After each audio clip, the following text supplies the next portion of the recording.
Mga magulang, mga giliw naming tagapakinig at mga tagapanood. Maganda ho ang pag-uusapan natin. Total na ang mga bata po ay nasa bahay. Lalo-lalo na yung mga public school students, ha? Makinig po tayo sa ating pag-uusapan dahil ang pag-uusapan po natin ay ang mga tinatawag na influenza o mga kumakalat na sakit influenza illness. Influenza-like illnesses. Iyon! Nasa linya po natin ang dating presidente po ng Philippine College of Physicians, si Dr. Maricar Limpin. Doc, magandang araw po. Kumusta po kayo? Hello, good morning Dennis and good morning sa lahat ng mga nakikinig sa atin. Naku ma'am, hindi nyo ba namimiss yung pag-uusap natin dati katulad nung mga panahon ng COVID? Halos araw-araw tayo magkausap. Hindi naman. Mas gusto ko nga yung less ang usapan natin. Ibig sabihin, wala tayong problema. Tama po yun. Nako, ako masaya tayo po magkasama na naman sa on-air. Nako, eto na naman pag-uusapan natin dahil itong mga magulang po natin, lalong-lalo na yung ngayon, at isa po yan sa malaking dahilan kung bakit nasuspinde yung pasok ng mga bata ngayon, particularly po sa mga public schools, itong influenza-like illnesses. Ano ho ba ito, Doc? Yung flu po kasi niyan normal ho yan na nakikita ho natin yan every year.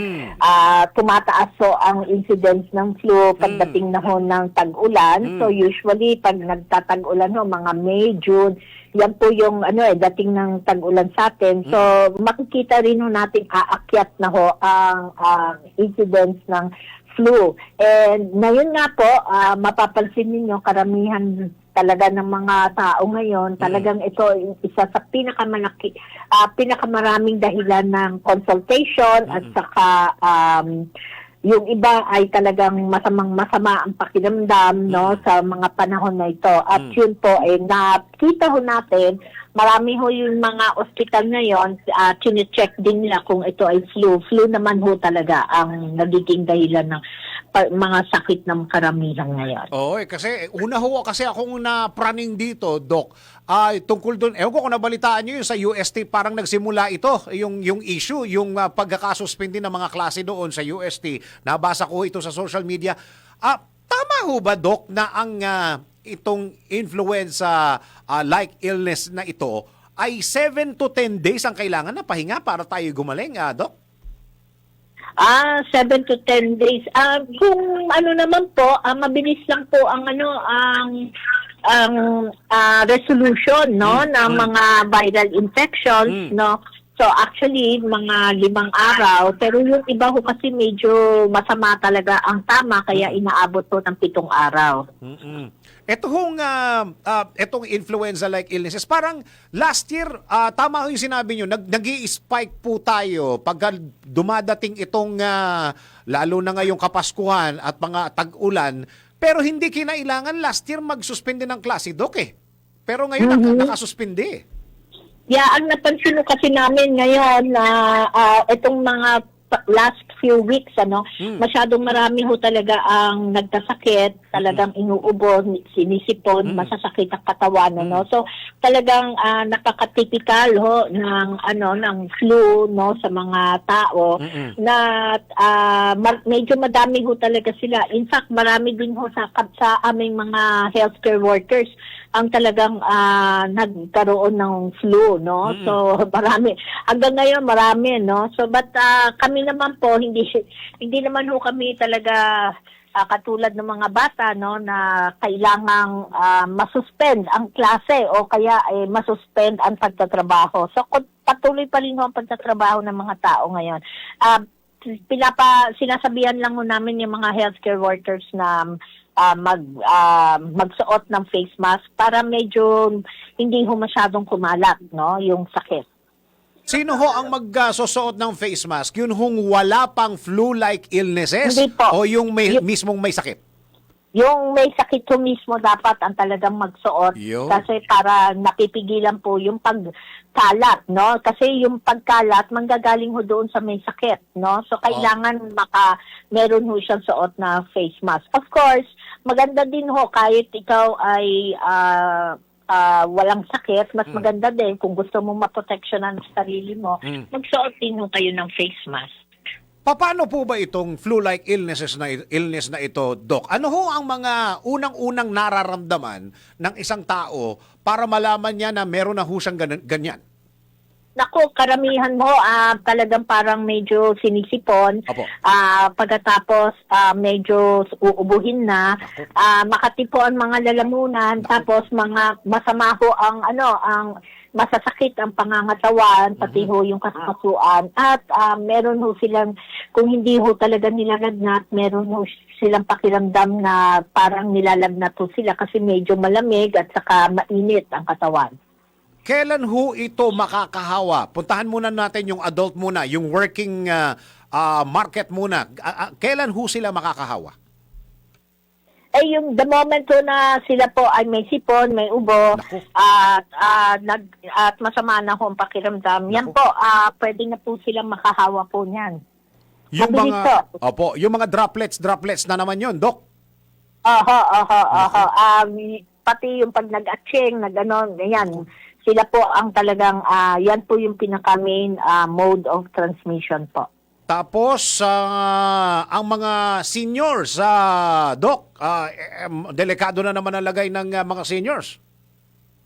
Yes po. Oo. Kasi karamihan ho ng mga seniors natin, pati na rin po yung mga may sakit, no? Katulad ng sakit sa baga, sakit sa puso, may diabetes, at saka yung mga cancer patients ho natin na talagang nagte-take pa ho ng mga gamot. Sila po yung at higher risk na pag nagkaroon ho ng flu ay na-admit ho sa ospital, mas severe po yung kanilang ang kanilang illnesses, and then yung iba po nagkakaroon din ho ng mga superimposed bacterial infection. So, hindi lang yung flu mismo, yung viral infection, no, kung hindi nagkakaroon pa ho po ng mga superimposed bacterial infection.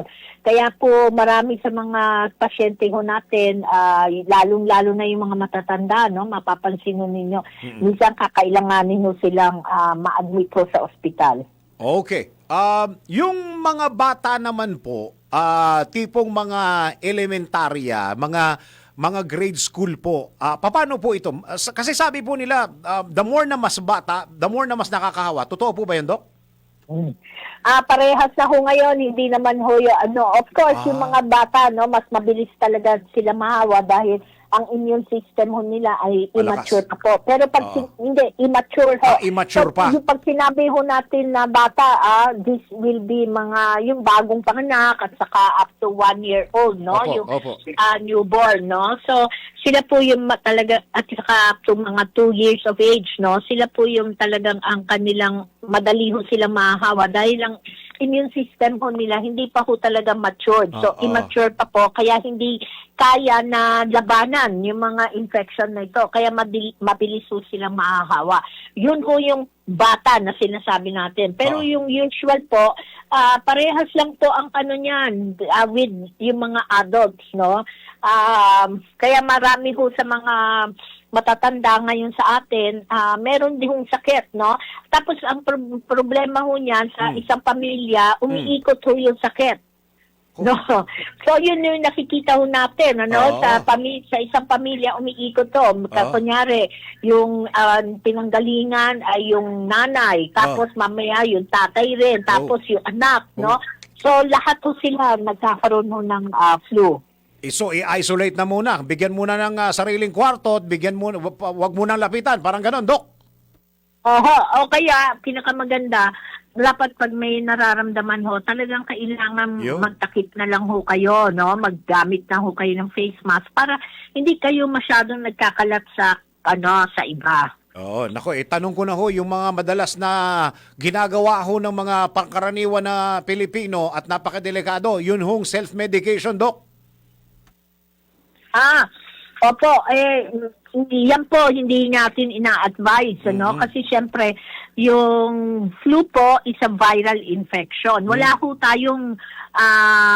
tayong antibiotic, no, na dapat kukuhain. But meron tayong pwedeng kuhain na antiviral, no, yung tinatawag nating antiviral medication in the form of oseltamivir, no. Yan po yung gamot na talagang po pwede pong inumin kung tingin ho ninyo ay flu kayo. But kung wala ho, importante pong manatili na lang kayo magpahinga kasi syempre pag may sakit ka, mahirap akong pumapasok, no? Kasi baka mas lalong bumagsak ang katawan ninyo. So, importante ho makapagpahinga para matulungan ninyong makarecover kayo kaagad. And then, of course, no, pinaka-importante, prevention. Yan ang kulang kasi natin, yung prevention. So, yung flu vaccine, ang pinaka-number one na prevention ho natin. At dapat ho yan, yung flu vaccine ay kinukuha ninyo as early as March or April. Huwag niyong hintayin kung kailang katulad ngayon, no?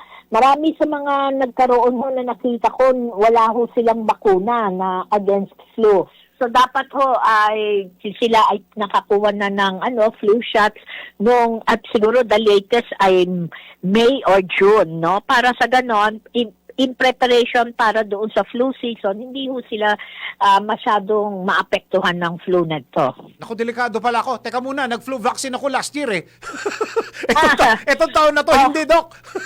Lagot. Every year po ang bakuna, no? Oo. And ang problema po, karamihan nga, kung kailan ngayon, October, November, saka palang magpapa-flu, no? So, mali po yung ganon. Kailangan makuha ho ninyo yung flu shots bago ho pumasok ang flu season. Para sa ganon, may protection na ho kagad kayo. Ayun. At saka napaka-importante talaga, Doc, na malaman ng isang doktor dahil para malaman kung ano talaga sakit nila. Sipon lang ba yan? Ubo lang ba yan? Influenza na ba yan? Flu ba yan? Di ba, Doc? Apo. Meron ho kasi mga ngayon, may mga test ho na ginagawa. Although it's a little bit expensive, no? So, parang mga PCR din po ito. Parang katulad lang mo ng COVID. So, meron ho kaming test na pinapagawa.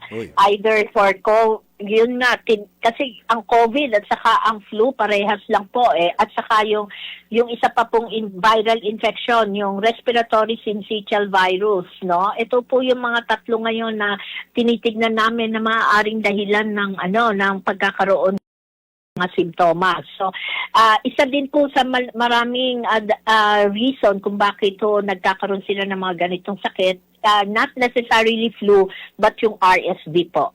Yun, okay. Siguro po, Doc, ito na ba ang aking last question?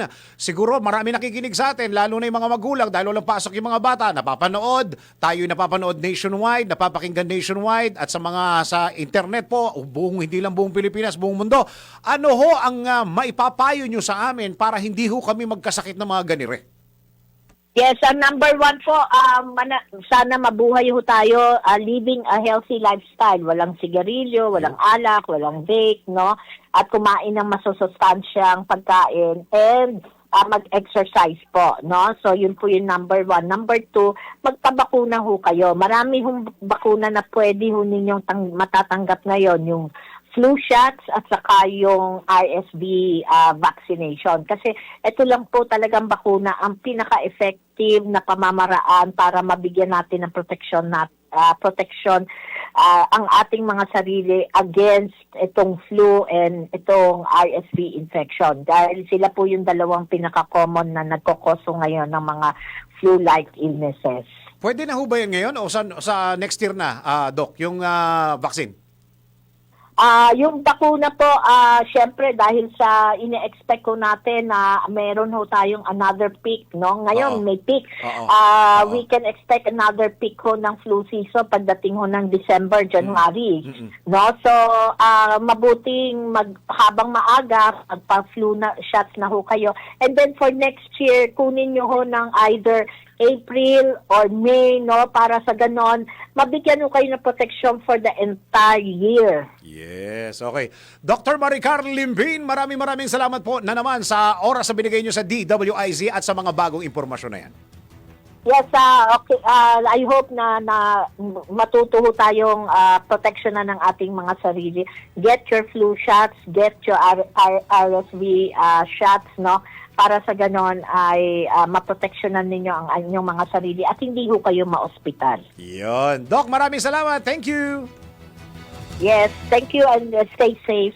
Salamat po, dating presidente ng Philippine College of Physicians, si Dr. Maricar Limpin.